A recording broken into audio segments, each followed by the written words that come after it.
मत जाना, अब तुम्हें सतगुरु मिल गया है। अब तुम्हारे जितने भी झूठे नाम, जितने भी नकली नाम तुम्हें मिल चुके हैं अन्य अन्य गुरुओं के द्वारा, वो सारे नाम छुड़वा दिए जाएंगे और एक सत्य नाम लखा दिया जाएगा। गुरु का काम ही यही है। जौहरी का क्या काम है? तुम 10 हीरे लेके जाओ, उसमें से 5 नकली 5 असली, तो जौहरी क्या करेगा? 5 छुड़वा देगा। इनको छोड़ दे, नकली माल है ये, और 5 पकड़ा देगा। ये पकड़, ये है असली। अब क्या छुड़वाए और क्या पकड़ाए, इसको समझना है। तो वाणी क्या कहती है? सोई गुरु पूरा कहावे, जो 2 अक्षर का भेद बतावे।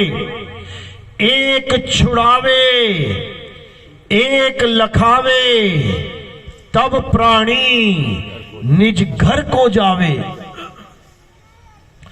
निज घर को जावे यानी असली घर को पहुंच जाओगे। कब? जब तुम्हारे जीवन में शब्द विवेकी पारखी आ जाएगा। समझ लो, शब्द विवेकी पारखी क्या करेगा? जितने भी नाम तुम्हें तुम्हारे गुरुओं ने दिए हैं, चाहे वो 1 नाम, चाहे वो 2 नाम, चाहे वो 3, 5 लाख, 2 लाख, करोड़ नाम जितने भी हैं, वो सब छुड़वा देगा। साहिब समझा रहे हैं, कह रहे कोटि नाम संसार में, इनसे मुक्ति ना होए, और गुप्त नाम सतपुरुष का पूछे बिरला कोई। कहते करोड़ों नाम है इस दुनिया में। परमात्मा कितने हैं? परमात्मा एक है, लेकिन उसके नाम लाखों करोड़ों नाम बना रखे। अब ये नाम बनाए किसने? ये नाम बनाए किसने? दशरथ जी ने अपने पुत्र का एक नाम रखा था, राम। अभी इंटरनेट पे सर्च करो भगवान राम के 108 नाम, देखो तुम्हें मिल जाएंगे। अंजनी केसरी ने अपने पुत्र का एक नाम रखा था, हनुमान। अभी नेट पे सर्च करो हनुमान जी के 108 नाम, देखो मिल जाएंगे। इसी प्रकार इस दुनिया में जितने भी गुरु बैठे हैं, ये सब जो नाम तुम्हें दे रहे हैं, ये कैसे बने हैं? किसने बनाए हैं? कौन है इन नामों को बनाने वाला? जिस दिन तुम्हें ये बात समझ में आ जाएगी, उस दिन सारे नाम छूट जाएंगे। एक छुड़ाए एक लखाए, और जो सत्य नाम है उसका लखाव हो जाएगा। और वो सतनाम कोई गुरु तुम्हें दे नहीं सकता। वो सतनाम तुम्हारे पास पहले से है, लेकिन तुम्हें उसका ज्ञान नहीं है। इसीलिए साहिब ने बोला, सब घट मेरा साइया, सुनी सेज न कोई, और बलिहारी वा घट की, जिस घट परगट होए। वो नाम कोई गुरु दे या ले नहीं सकता, वो नाम प्रकट होता है। वो प्रकट होता है, वो तुम्हारे पास है, लेकिन अभी अंधकार है, नहीं प्रकट है। जैसे ही अंधकार खत्म, प्रकट हो जाएगा सामने। जैसे सूरज प्रकट है दोपहर में, लेकिन बादल इतने घने हैं कि तुम्हें सूरज दिखाई नहीं दे रहा है, प्रकट, लेकिन तुम्हें दिख नहीं रहा। अब क्या होगा? अब बादल जैसे ही छटेंगे, तो जो पहले से ही प्रकट है वो तुम्हारी नजर में आ जाएगा। कबीर साहब कह रहे हैं प्रकट पर दीखत नाही, सतगुरु सैन सहारा हो, आवे ना जावे जन्मे नहीं मरे, सो निज पीव हमारा हो। कहते हैं हम उस पीव की बात कर रहे हैं, हम उस गुरु की बात करते हैं जो आता जाता नहीं है। ये आने जाने वाला काम नहीं है उसका। इस संसार में जितने गुरु हैं ये आते हैं जाते हैं। कोई तुम्हें पूछेगा कौन है तुम्हारा गुरु, मेरे गुरु ये हैं, फोटो दिखा दोगे, उसके बाद कहां ये तो चले गए हैं। चले गए तो तुम्हें कौन बचाएगा? गुरु चले गए तो तुम्हें कौन बचाएगा? नहीं, उन्होंने अगली गद्दी पे बैठा दिया किसी को, अरे वो भी चला जाएगा, वो भी चला जाएगा एक दिन। फिर क्या करोगे? उसको जानो जो आता जाता नहीं है, जिसको अचल बोला गया है, अचल, जो सदा स्थिर है। गरीबदास जी कहते हैं सतगुरु के लक्षण कहूं अचल विहंगम चाल, हम अमरापुर ले गए और ज्ञान सबद सिरघाल। कहते मुझे ऐसा गुरु मिल गया जिसने मेरा पीछा उन गुरुओं से छुड़ा दिया जो आते और जाते हैं। अब मुझे अचल गुरु मिल गया है, अचल, वो आता जाता नहीं है, वो जन्मता मरता नहीं है। अब मेरा कल्याण निश्चित है। यही कबीर साहब समझा रहे हैं कि वो अचल गुरु कैसे मिलेगा, वो शब्द गुरु कैसे मिलेगा, जब तुम्हें विहंगम चाल वाला गुरु मिल जाएगा। विहंगम चाल का मतलब समझ लो पहले तो अच्छी तरह समझ आएगा। विहंगम चाल का मतलब होता है पक्षी की तरह सीधे डायरेक्ट उड़ जाना और अपने धाम पहुंच जाना, इसको विहंगम चाल का। विहंग का मतलब होता है पक्षी। यानी अब मुझे ऐसा गुरु मिला है जो मुझे सीधे उस शब्द गुरु तक पहुंचा दे, बीच में कोई रुकावट ना हो। रुकावट क्या है? परमात्मा तक पहुंचने में, इसको समझ लो। सबसे बड़ी रुकावटें क्या है? ये हमारी काया के अंदर जो चक्र हैं, मूल चक्र, स्वाद चक्र, नाभि चक्र, हृदय चक्र, कंठ चक्र, आज्ञा चक्र, ये सब रुकावटें हैं। जब सदगुरु मिलेगा तो इन चक्रों में तुम्हें जाना ही नहीं पड़ेगा, बायपास। जैसे तुम्हें किसी शहर में जाना ही नहीं है तो सरकार ने क्या बना दिया है? बायपास। तुम शहर में जाओगे ही नहीं। इसी प्रकार कबीर साहब कह रहे हैं कि जब तुम्हें विहंगम चाल मिल जाएगी तो तुम इस शहर को बायपास कर दोगे। कौन सा शहर है वो पता है? वो कौन सी नगरी है जिसको बायपास करना है? ये काया रूपी नगरी है, ये काया रूपी काल नगरी है। अगर किसी गुरु ने तुम्हें इस काया के अंदर घुसा दिया तो बेटा जन्म बर्बाद हो जाएगा। इस काल नगरी में बड़े बड़े ऋषि मुनि घुसे, बड़े बड़े देवी देवता घुसे, बड़े बड़े सिद्ध औलिया घुसे, लेकिन कोई निकल नहीं पाया। क्यों? क्योंकि ये काल और माया की नगरी है, ये काया।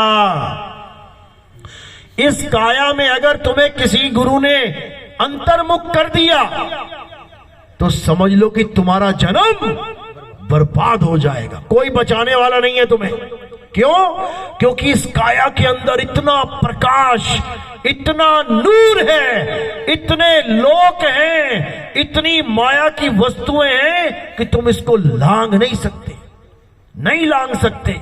जैसे किसी खरगोश के सामने तुम एकदम 1000 वाट का बल्ब जला दो, वो बेचारा वहीं रुक जाएगा, वो आगे जा ही नहीं सकता, वो वहीं जाम हो जाएगा। इसी प्रकार काल भगवान ने माया को क्या हुक्म दे रखा है कि जब भी ये भक्ति करे जीव, इस काया के अंदर लेके जाना है इसको। अंधकार में आंखें बंद करो, देखो अंधकार है ना? सब आंखें बंद करोगे क्या दिखेगा? अंधकार। अब इस माया को क्या हुक्म दे रखा है काल भगवान ने कि इस अंधकार में देखते देखते देखते देखते इतना प्रकाश पैदा कर दो कि ये जीव इसी काया में संतुष्ट हो जाए। कि मैंने तो इतना प्रकाश देख लिया, इतना नूर देख लिया, मुझे परमात्मा मिल गया। फंस गया बेचारा, फंस गया, फंस गया काल के जाल में। ये प्रकाश ही माया जाल है। जो इस प्रकाश में फंस गया वो जन्मों जन्मों तक नहीं निकल सकता। इसीलिए कबीर साहब ने क्या बोला, संतों जो दिखे सो माया, संतों जो दिखे सो माया। चाहे तुम्हें अंधकार दिखाई दे रहा है, माया है। चाहे तुम्हें प्रकाश दिखाई दे रहा है, माया है। चाहे उस प्रकाश में तुम्हें गुरु का रूप दिखाई दे रहा है, माया है। क्योंकि जो भी तुम्हें दिखाई दे रहा है माया है। देखना दिखाना तो कुछ है ही नहीं। तो करना क्या है? क्या करना है? आत्म ज्ञान प्राप्त करना है। आत्म ज्ञान यानी मुझे खुद का ज्ञान प्राप्त हो जाए। कबीर साहब कह रहे हैं, जल में मीन प्यासी, मोहे देखते आवे हासी। आत्म ज्ञान बिना नर भटके, कभी काबा कभी काशी। क्यों? काबा और काशी तो भगवान का घर बताया जाता है। मुसलमानों के लिए काबा भगवान का, अल्लाह का घर है, हिंदुओं के लिए काशी। लेकिन साहिब कह रहे हैं कि भटक रहे हैं वो लोग जो काबा की तरफ दौड़ रहे हैं, काशी की तरफ दौड़ रहे हैं। क्यों? क्योंकि काबा और काशी दिखने में आते हैं। संतों जो दिखे सो माया। जो भी तुम्हें कुछ दिख रहा है तो समझ लो माया दिख रही है। और उसको देख कौन रहा है? वो कौन है जिसको ये माया दिखा रही है? कभी अंधकार, कभी प्रकाश, कभी सतलोक, कभी अलख लोक, कभी अगम लोक, कभी अनामी लोक। ये देख कौन रहा है? इस देखने वाले को जानना है कि ये दृष्टा कौन बना बैठा है। दृश्य को सत्य मान बैठा है। दृश्य को देखने वाला दृष्टा होता है और दृष्टा दृश्य में उलझा होता है। ये कभी अपने आप को नहीं जान पाता, ये दृश्य को ही सलाम कर देता है। जो दिखे उसी को सलाम कर देता है। यही अज्ञान है। आत्मज्ञान इस अज्ञान का सफाया कर देता है। सफाया। पहले यह समझ लो आत्मज्ञान होता क्या है। कोई भी मंत्र जपना, कोई भी श्वासों का अजपा जाप करना, किसी भी प्रकाश को, किसी भी नूर को, किसी भी सतलोक, अलखलोक, अगमलोक को देखना आत्मज्ञान नहीं है। आत्मज्ञान का मतलब कभी दूसरे को देखना, दूसरे को जानना होता ही नहीं है। आत्मज्ञान का क्या मतलब होता है? खुद को जानना। कौन है जो प्रकाश को देख रहा है, उसको जान। जैसे किसी ने आपको कहा कि आप अपनी आत्म कथा लिखो। अब आप अपनी आत्म कथा लिखोगे, उसमें क्या लिखोगे? अपने बारे में। तुम उसमें अपने देश के प्रधानमंत्री, राष्ट्रपति, किसी एमएलए, किसी अन्य की बात नहीं करोगे। आत्म कथा यानी हर लाइन तुम्हारे जीवन के ऊपर होनी चाहिए। ये तुम्हारी आत्म कथा है। आत्महत्या यानी जब कोई केवल अपनी हत्या कर ले तो उसे क्या कहते हैं? आत्महत्या। किसी और की करेगा तो आत्महत्या नहीं हुई। आत्मरक्षा, जब कोई अपनी खुद की रक्षा करेगा उसे आत्मरक्षा कहते हैं, किसी और की नहीं। आत्मनिर्भर, जब कोई 100% अपने ऊपर निर्भर हो जाएगा, किसी और पे नहीं, तब उसको आत्मनिर्भर कहेंगे, आत्म कल्याण। जब कोई अपनी आत्मा का कल्याण कर ले, अपना कल्याण कर ले, तब उसे आत्म कल्याण कहते हैं। यानी आत्म शब्द जुड़ते ही दिखाई देने वाली, सुनाई देने वाली ये दुनियादारी से तुम्हें हटके अपने साथ जुड़ना होता है। आत्म शब्द जहां लग गया, इसीलिए आत्मा बोला जाता है। आत्मा, आत्मा यानी आत्म यानी खुद में आ, आत्म में आ बन गया आत्मा। यानी दूसरे किसी की महिमा नहीं गानी है, अपनी महिमा गानी है। किसी अंधकार, किसी प्रकाश की महिमा नहीं गानी है, अपनी महिमा गानी है। किसी लोक, किसी परलोक की महिमा नहीं गानी है, अपनी महिमा गानी है। तब समझ लेना कि तुम बन गए आत्मज्ञानी। और जब तक तुम आत्मज्ञानी नहीं हुए, तब तक माया तुम्हें ऐसे लपेटे में लेगी कि तुम्हारे जन्मों जन्म बर्बाद कर देगी। याद रखना इस बात को। तो कबीर साहब क्या कह रहे हैं? संतो जो दिखे सो माया। अगर तुम्हें अपने अलावा, खुद के अलावा किसी और वस्तु से जोड़ने वाला गुरु मिल गया, तो समझ लो कि तुम्हें आत्मज्ञानी गुरु नहीं मिला। अब आत्मज्ञानी नहीं मिला तो क्या होगा? 84 की टिकट कटेगी, क्योंकि आत्मज्ञानी गुरु ही सच्चा गुरु होता है। और आत्मज्ञानी गुरु ना हो तो झूठा गुरु होता है। अब झूठे गुरु की सजा क्या है ये भी समझ लो। डॉक्टरी करके, कोई एमबीबीएस करके, कोई एमडी डीएम करके कोई क्लिनिक खोलता है तो उसको सब सलाम करते हैं। और कोई नीम हकीम खतराए जान अपना क्लिनिक खोल लेता है, डॉक्टर की नकल करके गले में स्टेथोस्कोप भी लगा लेता है, दवाइयां भी रख लेता है सामने दिखाने के लिए कि मैं डॉक्टर हूं। और जब एक केस गलत हो जाए फिर क्या होता है? फिर शटल डाउन और बंदा अंडरग्राउंड। यही होता है, डॉक्टर अंडरग्राउंड। अब पुलिस ढूंढ रही है उसे। अभी तक डॉक्टर डॉक्टर कहला रहा था। गरीब आदमी आ रहे थे जिनको पता भी नहीं था कि डिग्री देखनी पड़ती है डॉक्टर की कि क्या, कौन सी स्टडी करी है। सब उसको डॉक्टर साहब कह रहे थे और वो फूला नहीं समा रहा था।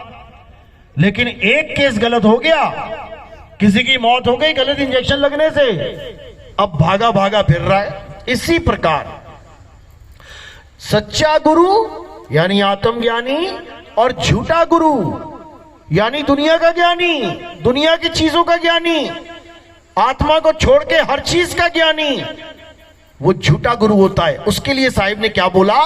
अरे झूठा गुरु अजगर बना और 1,84 जाए, सारी संगत चींटी बनी, तोड़ तोड़ के खाए। साहिब समझा रहे हैं वाणियों में कि कोई गुरु अगर किसी जीव के पतन का कारण बन गया, उसकी वजह से अगर एक जीव भी माया के काल के जाल में फंस गया, तो मेरे भाई उसकी ऐसी 84 की टिकट कटेगी कि लहर अबदाना, वापसी जल्दी उसको इंसान जन्म नहीं दिया जाएगा। ऐसी ऐसी योनियां मिलेंगी और इतनी दर्दनाक मौतें मिलेंगी कि उसकी रूह कांप जाएगी। सारी संगत चींटी बनी। जो संगत जयकारे लगाती थी, महाराज जी की जय हो, महाराज जी की, चींटी बन गए सारे। और उस अजगर को तोड़ तोड़ के, तड़पा तड़पा के मारेंगे। क्यों? था तो वो भी गुरु। क्यों मारेंगे? क्योंकि उस गुरु ने उसका अनमोल इंसानी जन्म बर्बाद कर दिया। कोई और जन्म बर्बाद करता ना तब चल जाता, कोई बात नहीं, 84 लाख है कोई बात नहीं, लेकिन इंसान जन्म के साथ खिलवाड़। जो 84 लाख योनियों के बाद केवल एक बार मिलेगा, उसके साथ इतना बड़ा खिलवाड़, ये माफी के काबिल नहीं है मेरे भाई।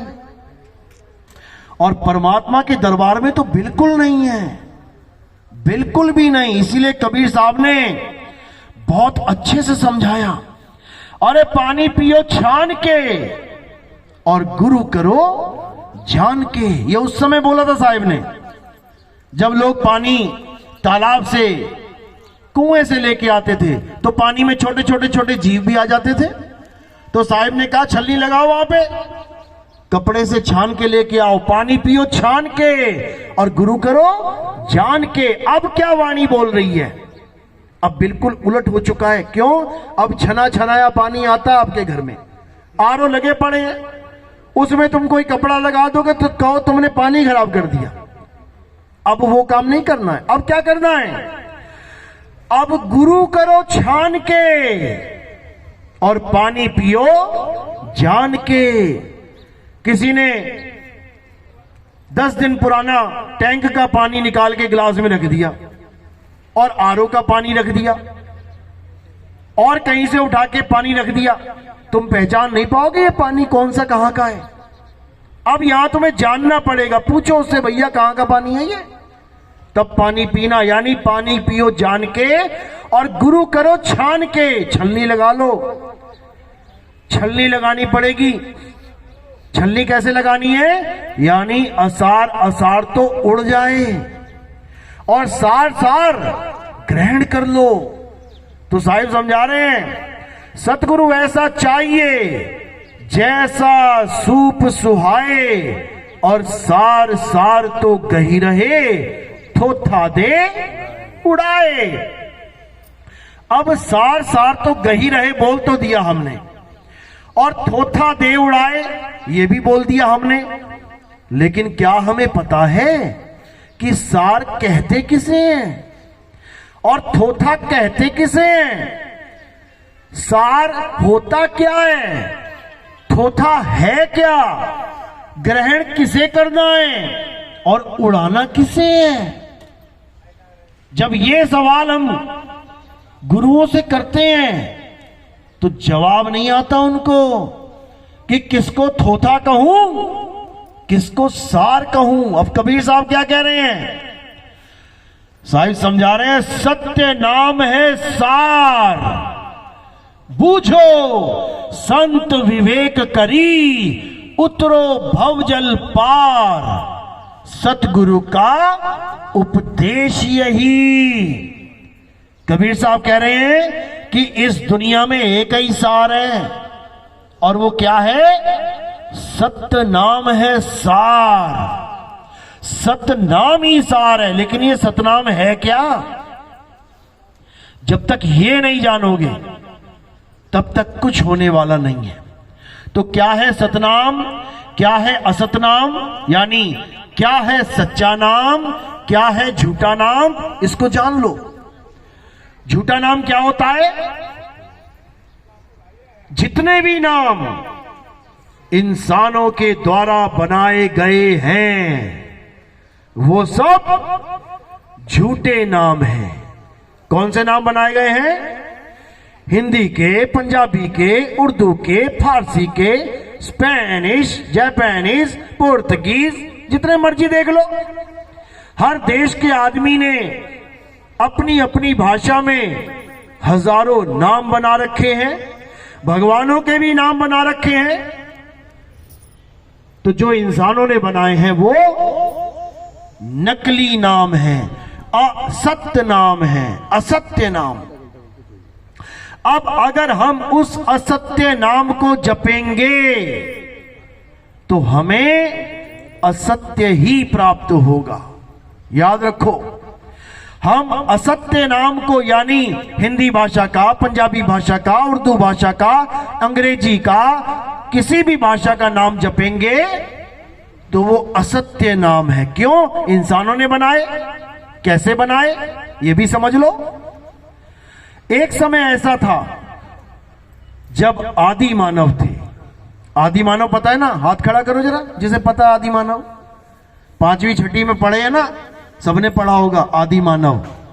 यानी ये इंसान जब जानवरों की तरह रहता था तब उसे आदि मानव कहते थे। अब कई लोग कहते हैं अरे आदि मानव कुछ नहीं होता है, इंसान ऐसे ही था जैसा आज है। अच्छा, अफ्रीका में चले जाओ, अफ्रीका के जंगल में देखो, तुम्हें आज भी आदि मानव मिल जाएंगे। नंगे धड़ंगे, कोई कपड़ा नहीं होगा बदन पे, हाथ में तीर कमान भाला डंडा, कोई दुनियादारी से मतलब नहीं, क्या पैंट क्या कमीज क्या अंग्रेजी क्या फारसी क्या मोबाइल क्या कैमरा, अभी भी वो इस सारी दुनिया से अलग हैं। यानी उन्होंने अपने आप को अपडेटेड नहीं किया। जैसे अभी भी तुम देखोगे कितने लोगों के पास वो छोटा वाला मोबाइल है, बटन वाला, two two two two two two लग जाएगा फोन। अब आज के जमाने में सबके हाथों में एंड्रॉइड मोबाइल है, आईफोन है, लेकिन वो बाबा जी अभी भी छोटा वाला मोबाइल लेके घूम रहे हैं। इसका मतलब वो बाबा अपडेटेड नहीं हुआ, समझ लो। तो अभी आदि मानव को देखना है तो कहां चले जाओ, अफ्रीका में चले जाओ, जंगल में तुम्हें बढ़िया बढ़िया आदि मानव मिल जाएंगे, कहो तुम्हें पका के खा जाए। ऐसे भी हैं जो नरभक्षी आदि मानव है, उन टापुओं पे जाना सरकार ने बैन कर रखा है, जो चला गया वो वापस नहीं आता, आज भी है। तो जब वो समा हर तरफ था, यानी अमेरिका में, इंग्लैंड में, जर्मनी में, फ्रांस में, भारत में, श्रीलंका में, इंसान तो हर जगह थे। जैसे कुत्ते हर जगह हैं, चिड़िया हर जगह है, शेर चीते खरगोश हर देश में है, घूम रहे हैं। इसी प्रकार आदि मानव भी हर देश में था। वो आदि मानव नंगा घूमता था, ना उसके पास कोई कपड़े, ना कोई मकान दुकान, रहने का कोई ठिकाना नहीं, ना ही उसके पास आग थी। किसी आदि मानव के पास आग नहीं थी। कहां से लाया आग? आसमान से। कहां से लाया? पत्थर से पत्थर टकरा के। जब पत्थर से पत्थर टकराया तो उसमें से चिंगारी निकली। जब चिंगारी निकली तो उसने क्या बोला? आग मिल गई, आग मिल गई। क्या बोला? कुछ नहीं बोला, क्योंकि उसने अभी किसी का नाम रखा ही नहीं है, उसने कोई अक्षरों की खोज की ही नहीं है। हिंदुस्तानी आदि मानव ने आग को देखा तो उसने आग को इस्तेमाल करना सीख लिया, लेकिन वो जान नहीं पाया कि इसको मैं आग बोलूं। अंग्रेजी आदि मानव ने आग की खोज करी तो उसको ये नहीं पता था कि इसको मैं फायर बोलूंगा आगे जाके। धीरे धीरे धीरे धीरे दिमाग अपडेटेड होता गया, ये बुद्धि विकसित होती गई। तब उसने क्या किया? उसने चक्के की खोज करी, गोल पहिए की, उसने हथियारों की खोज करी, फिर उसने क्या किया? अक्षरों की खोज करी। हमारे भारत देश में जिन आदि मानवों ने अक्षर बनाए, अक्षरों की खोज करी। कैसे होती है अक्षरों की खोज? तुम्हारे मुंह से निकलने वाली कोई भी आवाज जिसको तुम लिपिबद्ध कर दो उसको अक्षरों की खोज कहते हैं। खोजने का मतलब होता है कि ढूंढो क्या क्या है यहां पे। जैसे तुम जमीन खोदो, खोज करो क्या क्या है नीचे। मिट्टी है, रेता है, पत्थर है, बजरी है, कंकड़ है, हर चीज बाहर आके निकाल के रख रहे हो और खोज के बता रहे हो कि ये मिला यहां से। इसी प्रकार अक्षरों की खोज कहां से हुई? इस मुंह में से। ये सारे अक्षर कहां से निकलते हैं? इस मुंह में से। यानी इस मुंह से निकलने वाले जितनी भी आवाजें थी सबको लिपिबद्ध कर दिया। पहली आवाज क्या निकली? आ, जिसमें ना कंठ लगा, ना होठ लगा, ना दांत लगे, ना तालू लगा, कुछ नहीं, सीधी आवाज आ। तो क्या लग दिया उसका नाम? आ। अब दूसरी आवाज निकली ई, इसमें कंठ लगा तो उसका नाम रख दिया ई। ऊ, इसमें होठ लगे उसका नाम रख दिया ऊ। ऐसे ही का, खा, गा, चा, छा, टाट सारे अक्षर बना दिए। कितने बनाए? 52 अक्षर। हमारी भाषा में, हमारे देश में आदि मानवों ने कितने अक्षर बनाए? 52 अक्षर। और अंग्रेजों ने कितने अक्षर बनाए? 26। यानी हमसे आधे रह गए। वो हमारे जितनी आवाजें वो मुंह से निकाल ही नहीं पाए। 26 में ही उनकी कहानी खत्म हो गई। अब हमने जो 52 बनाए, हमने उन 52 के द्वारा दुनिया के सारे वस्तुओं के नाम रखने शुरू कर दिए। और उन्होंने जो 26 बनाए, उन्होंने 26 के द्वारा दुनिया की सारी वस्तुओं के नाम रखने शुरू कर दिए। हमने रखा पानी, उन्होंने रखा वाटर। हमने रखा धरती, उन्होंने रखा अर्थ। हमने रखा आसमान, उन्होंने रखा स्काई। हमने रखा पेड़, उन्होंने रखा ट्री। हमने रखा पौधे, उन्होंने रखा प्लांट। इसी प्रकार हमने अलग अलग नाम रख दिए, उन्होंने अपने अक्षरों के अलग अलग नाम रख दिए। इतनी बात भी समझ में आती है कि अच्छा हुआ, धन्यवाद इन 52 अक्षरों का, जिसने हमारा जीवन आसान कर दिया, आसान कर दिया। लेकिन उसके बाद क्या हुआ? उसके बाद इन्हीं 52 अक्षरों के द्वारा अल्लाह का, भगवान का, गॉड का, राम का, परमेश्वर का, परमात्मा का नाम रख दिया गया। इतने नाम बनाए गए, इतने नाम बनाए गए भगवान अल्लाह वाहिगुरु गॉड के, कि झड़ी लग गई नामों की। अब क्या हुआ? अब सब उन नामों को पकड़ के झगड़ा करने लगे। मेरा अल्लाह बड़ा, तेरा राम छोटा। मेरा वाहिगुरु बड़ा, तेरा गॉड छोटा। अब इन अक्षरों के द्वारा सारे झगड़े मचने लगे। लोग इन अक्षरों को जप जप के ये सोचने लगे कि हमारी मुक्ति हो जाएगी। किसने बनाए अक्षर? इंसान ने बनाए। इंसान के द्वारा बनाई हुई चीज से इंसान की मुक्ति कैसे हो जाएगी? पत्थर की मूर्तियां किसने बनाई? इंसान ने। इंसान के द्वारा बनाई गई पत्थर की मूर्तियां इंसान के द्वारा ही पूजने से उसकी मुक्ति कैसे हो जाएगी? समझ लो, इंसान के द्वारा बनाई गई कोई भी वस्तु कृत्रिम है, नकली है। इसीलिए गुरु ग्रंथ साहब में वाणी आती है, कृत्रिम नाम कथे तेरे जीवा और सत्य नाम तेरा परा पुरवला। कि हे परमात्मा, तेरे जितने भी कृत्रिम यानी नकली नाम हैं, वो सब इन मुख के द्वारा, होठ के द्वारा, कंठ के द्वारा, जीभ के द्वारा बोले जाते हैं। इनसे किसी का कल्याण नहीं हो सकता। तो कल्याण किससे होगा? सत्य नाम तेरा परा पुरबला, कि एक सतनाम ही है जो तेरा पुरबला यानी शुरू से ही है, उसी से काम बनेगा। ये हिंदी के नाम जपने से, ये पंजाबी के नाम जपने से, ये उर्दू फारसी के नाम जपने से किसी का कल्याण नहीं होगा। लेकिन जब तुम नाम जपोगे तब क्या होगा? कुछ तो होना चाहिए। पानी पीने से गला गीला होगा, लेकिन मुझे ऐसा गुरु मिल गया जिसने पानी पानी पानी पानी जपवा डाला। मैं जप रहा हूं, पानी पानी पानी पानी पानी पानी। क्या होगा? क्या होगा? दुनियावी ज्ञान में कुछ नहीं होगा, बल्कि और गला सूख जाएगा, प्यासे ही मर जाओगे पानी पानी जपते हुए। लेकिन इस मन माया की नगरी में यह मन इतना शैतान है, इसने इतना बड़ा जाल बुन दिया है। कौन सा जाल? इन मंत्रों का जाल। ये क्या करवाता है?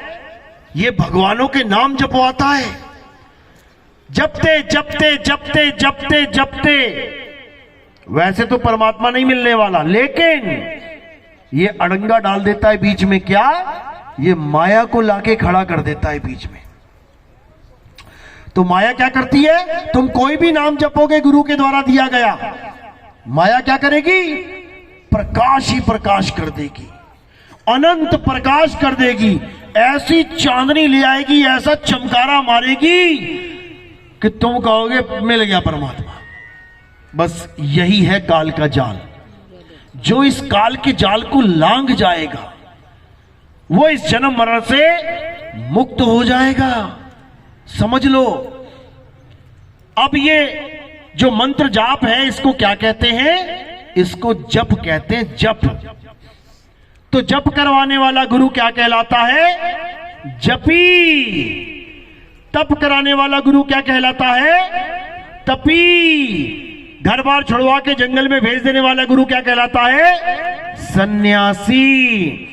तो कबीर साहब कह रहे हैं अगर तुम्हारे जीवन में जपी, तपी और सन्यासी आ गया तो तुम्हारा जीवन बर्बाद हो जाएगा। इसीलिए साहिब ने वाणी बोली है, अरे मोको कहां ढूंढे रे बंदे, मैं तो तेरे पास में, ना मंदिर में, ना मस्जिद में, ना काबे कैलाश में, ना मैं जप में। काट दिया ना जप।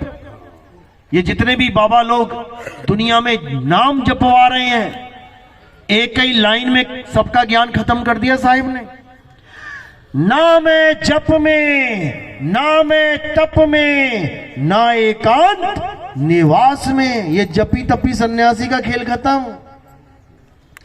खोजी होए तुरंत मिल जाऊं, एक पल की तलाश में, और कहे कबीर सुनो भाई साधो मैं तो हूं विश्वास में। लेकिन जप पे विश्वास मत कर बैठना कि मेरे गुरुजी ने मुझे नाम जपने के लिए दिया है, मैं दिन में 2 घंटा 2.5 घंटा जपता हूं, मेरा कल्याण हो जाएगा। कल्याण नहीं हो जाएगा, बेड़ा गर्क हो जाएगा। नाम है जप में। अब कोई कहे मेरे गुरुजी ने मुझे तपस्या बताई है, आंख बंद करके त्रिकुटी पे ध्यान लगाऊंगा और खूब तप करूंगा, मेरा कल्याण हो जाएगा। कल्याण नहीं हो जाएगा, बेड़ा गर्क हो जाएगा। तपो राज राजो नरकम। तपस्या करने वालों को राज मिल जाएगा और राजपाट करके नरक को चले जाएंगे। इसलिए जपी तपी सन्यासी को दूर से नमस्कार करके अपनी गली निकल लेना मेरे भाई, नहीं तो दिक्कत हो जाएगी। तो साहिब ने कोई कमी नहीं छोड़ी, क्योंकि ये सब 52 अक्षर लेके बैठे हुए हैं। ये कोई ना कोई नाम तुम्हें देंगे 52 अक्षरी, और उसके बाद मन माया का खेल शुरू हो जाएगा। तुम्हें कभी लाल प्रकाश दिखाएगा ये मन, कभी पीला दिखाएगा, कभी तुम्हें अंधकार दिखाएगा, कभी तुम्हें प्रकाश दिखाएगा, और तुम इसी देखने दिखाने में सारी उम्र गवा दोगे। कभी तुम्हें गुरु का रूप दिखाएगा, अरे गुरु जी आ गए। मन है, शातिर है, छलिया है। गुरु कभी देह होता ही नहीं है। गुरु कौन है? शब्द गुरु, सुरत धुन चेला। शब्द गुरु है और सुरत चेला है। किसकी चेला है? उस धुन की चेला है। वो शब्द धुन है गुरु और चेला है सुरता। लेकिन चेला कहां फंस गया? 52 अक्षरों में फंस गया। अब कबीर साहब 52 अक्षरों से बचा रहे हैं। क्या कह रहे हैं? अरे 52 अक्षर जोरे आन, सकिया ना अक्षर एक पहचान। सत्य का शब्द कबीरा कहे, और पंडित होए सो अनुभव रहे। पंडित जन को एवं व्यवहार, और ज्ञानवंत को तत्व विचार। जाके जीव जैसी बुद्धि होई, और कहे कबीर जानेगा सोई। साहिब कह रहे 52 अक्षर जोरे आन। ऐसे ऐसे गुरु बैठे हैं जो तुम्हें 52 अक्षर देके कहेंगे ये परमात्मा का नाम है।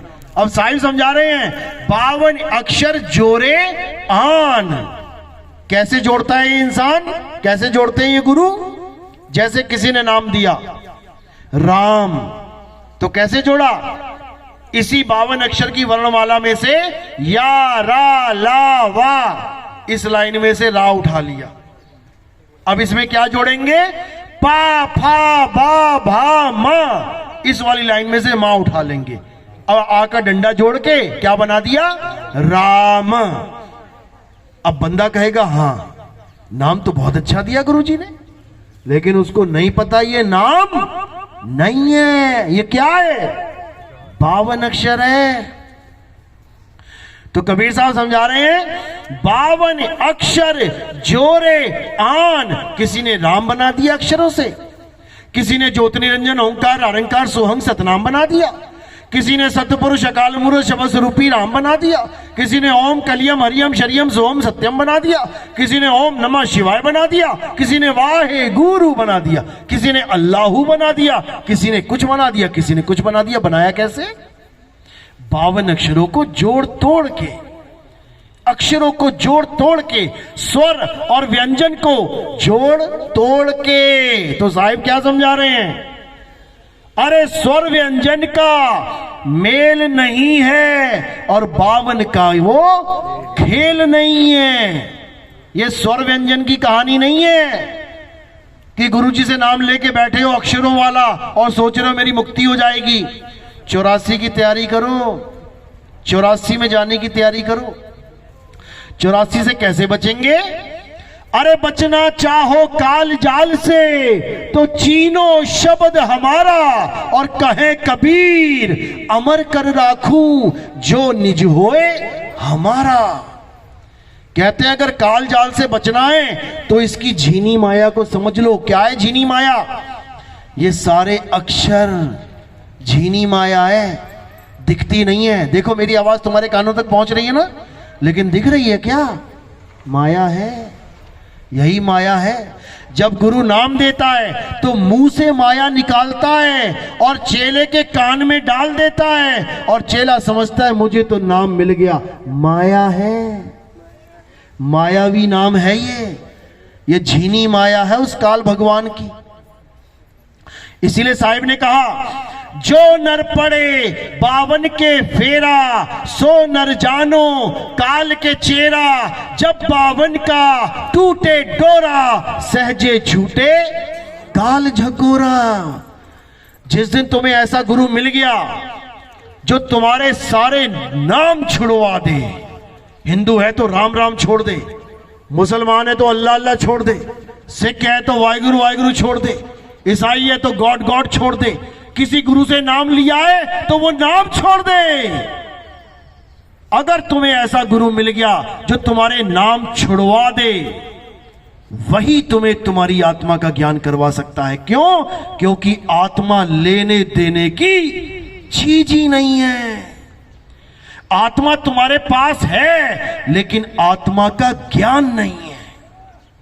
किडनी तुम्हारे पास है, सबके पास है, कोई बिना किडनी के तो नहीं बैठा है, लेकिन उसका ज्ञान नहीं है। किडनी का ज्ञान कैसे होगा? जब किसी डॉक्टर के पास जाके पढ़ाई पढ़ोगे ना, तो तुम्हें किडनी के बारे में बताएगा वो कैसे काम करती है। तुम्हारे पास दिल है, सबके पास धड़क रहा है, लेकिन दिल के बारे में ज्ञान नहीं है। जब किसी डॉक्टर के पास जाओगे ना, दिल डॉक्टर के पास भी है, तुम्हारे पास भी है, वो तुम्हें दिल नहीं देगा निकाल के अपना, वो तुम्हें तुम्हारे ही दिल का ज्ञान दे देगा। समझो, गुरु वो होता है जो ज्ञान देता है, नाम नहीं देता। तुम नाम ले लेके आ रहे हो, मेरे गुरुजी ने मुझे 3 अक्षर का 3 शब्दों का नाम दिया, मेरे गुरु ने मुझे 2 शब्दों का। अरे तुम्हें अपना आत्मज्ञान चाहिए, नाम नहीं चाहिए। ये नाम देने वाले गुरु ही इस पूरे भगत समाज का बेड़ा गर्क करने आए हैं। यही काल के दूत हैं जो तुम्हें तुम्हारी आत्मा का ज्ञान ही नहीं होने देते। अपनी आत्मा का ज्ञान चाहिए तुम्हारी आत्मा से भिन्न तुम्हें कुछ भी दिखाई दे रहा है, माया है, क्योंकि केवल आत्मा ही सत्य है। आत्मा का ना तो कभी जन्म होता है, आत्मा का ना तो कभी मरण होता है। हे अर्जुन, ये आत्मा अजन्मा है, नित्य है, शाश्वत है, पुरातन है, अचल है, अडोल है। ये आत्मा ही सत्य सनातन है। इस आत्मा का ज्ञान चाहिए हमें, ये मंत्र जंतर ज्ञान नहीं चाहिए कि मेरे गुरुजी 3 नाम देते थे, 5 नाम देते थे, 10 नाम देते थे। अरे कोटि नाम संसार में, इनसे मुक्ति ना होए, और गुप्त नाम सतपुरुष का बूझे बिरला कोई।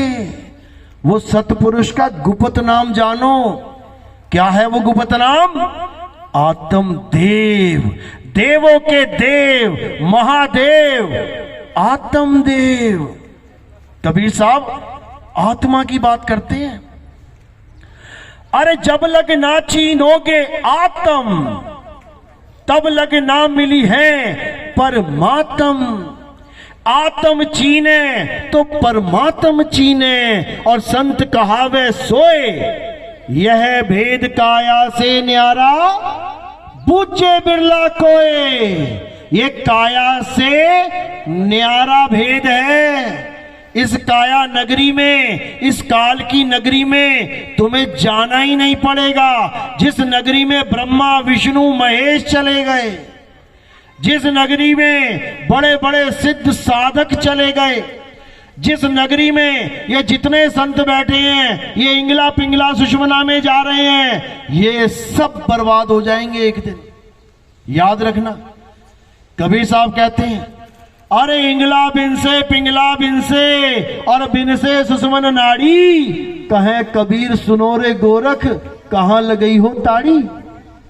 अभी तो जीवित हो तो इंगला में जा रहे, पिंगला में जा रहे, सुषमना में जा रहे। जब कान पकड़ के बाहर कर देगा ना वो इस काया से, तब कहां जाओगे? तोते को पिंजड़े में ही उसका घर दिखाया जा रहा है कि तेरा असली घर कहां है? पिंजड़े में ही है। ये पिंजड़ा है, तोता पिंजड़े में बैठा है, पिंजड़े से बाहर निकलेगा एक दिन। किसका तोता नहीं निकलेगा पिंजड़े से, बताना जरा? सबका निकलेगा।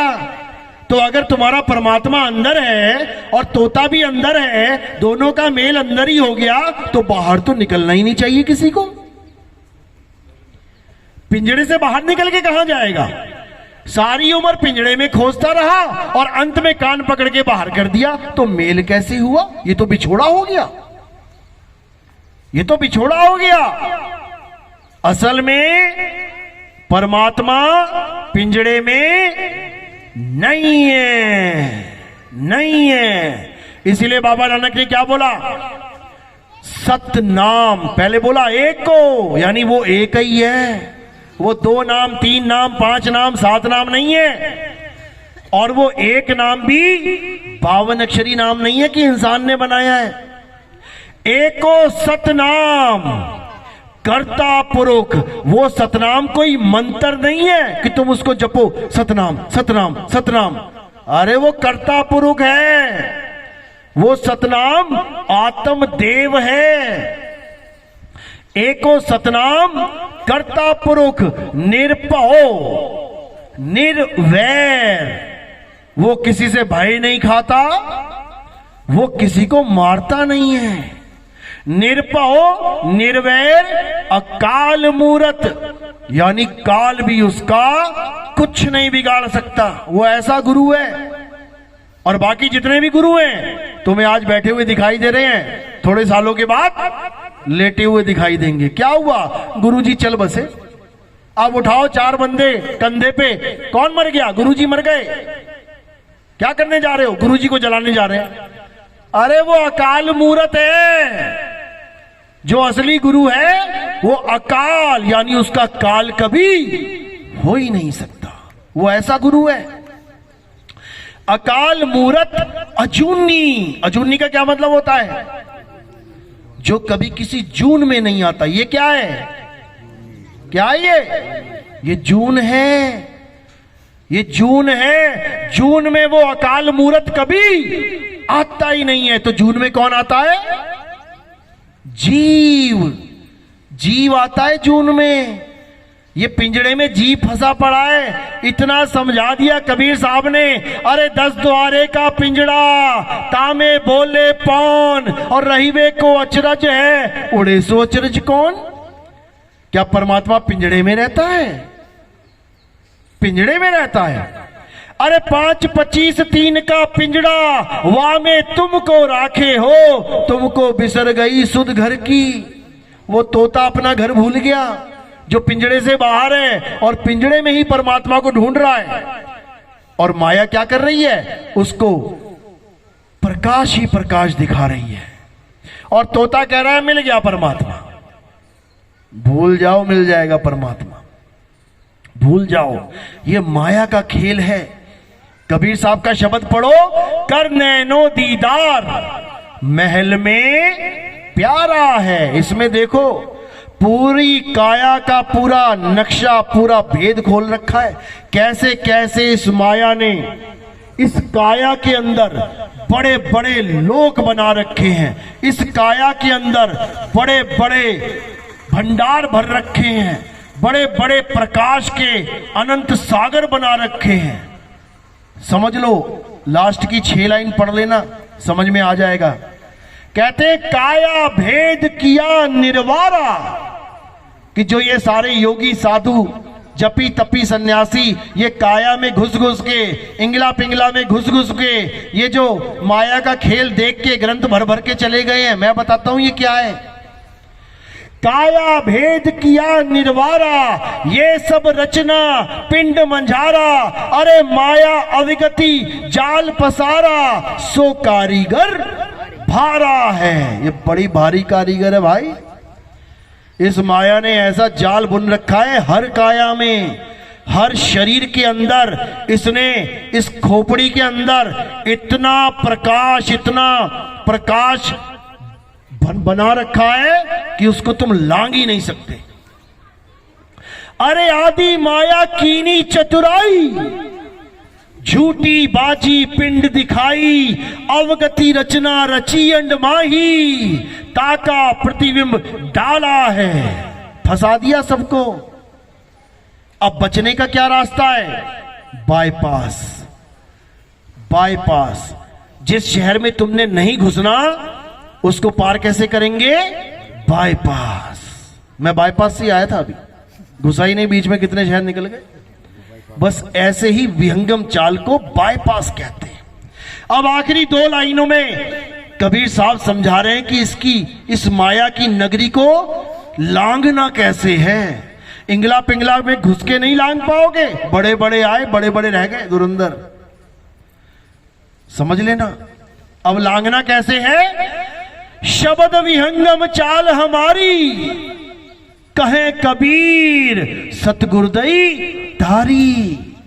खुले कपाट शब्द झनकारी, पिंड अंड के पार, यानी इस काया के पार, सो देश हमारा है।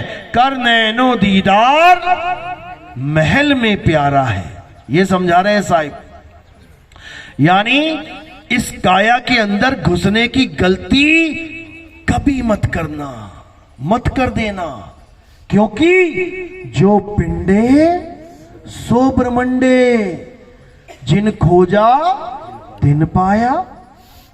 यानी अगर तुम्हें ब्रह्मांड में मुक्ति नहीं मिल रही है, बाहर भटक के मुक्ति नहीं मिल रही है, तो पिंड के अंदर घुस के भी मुक्ति नहीं मिलेगी। यही है पिंडा। पिंडदान करने जाते हो ना, यही है पिंड। ओ यार इससे मेरा पिंड छुड़ा, कहते हैं ना मेरा पिंड छुड़ा यार इससे। ये पिंड है, ये माया का सबसे अद्भुत खेल है। इसमें ब्रह्मा विष्णु महेश नहीं निकल पाए अंदर जाके। यहां पे देखा ना, बोले शंकर के क्या है यहां पे? अनंत प्रकाश है। तीसरी आंख खुल गई उनकी, तो क्या पार हो गए? तुम्हारी भी खुल जाएगी, प्रकाश ही प्रकाश देख लोगे तो पार हो जाओगे। अरे जब वो पार नहीं हो पाए तो तुम कैसे हो जाओगे? कोई नहीं हो सकता। जिसका निशाना यहां है वो कभी पार नहीं हो सकता। इसीलिए कबीर साहब कह रहे हैं, निशाना कोई मारे संत सुजान। यहां पे जिसने निशाना लगा दिया वो बाजी हार गया। और जब शब्द पे निशाना लगाएगा जो काया से परे है, तब वो बाजी जीत जाएगा। और इस काया को सदा सदा के लिए छोड़ के शब्द में समा जाएगा। समझ लो, तो ना अंदर जाना है ना बाहर जाना है। अब कोई कहेगा कमाल होगी, अंदर भी नहीं जाना बाहर भी नहीं जाना, और कहां जाना है? और कोई जगह है ही नहीं। ये राक्षस बुद्धि है। अगर तुम ये सोचते हो, एक राक्षस था, उसने भी बड़ा दिमाग लगाया। क्या नाम था उसका? हिरण्यकश्यप। उसने बड़ा दिमाग लगाया, भगवान को खुश कर लिया। भगवान प्रकट हो गए। पहला वरदान क्या मांग रहा है? भगवान मुझे अमर कर दो। तुम्हारे हमारे सामने भगवान प्रकट हो जाए ना, पता है क्या मांगेंगे? भगवान मेरी नौकरी लगा दो, भगवान मेरे घर में खुशियां आ जाए, भगवान ऐसा हो जाए वैसा हो जाए। और वो राक्षसों की क्या मांग रहा है पता है? भगवान मुझे अमर कर दो। सोचो कितना हाई आईक्यू है उसका, इंटेलिजेंट कितना है वो। अब भगवान ने क्या बोला? अरे भैया हम खुद अमर नहीं है, तुझे कहां से अमर करें? ब्रह्मा जी की उम्र इतनी है, विष्णु जी की इतनी है, मेरी इतनी है, तुम्हें कहां से अमर कर दें? तो कहे बोले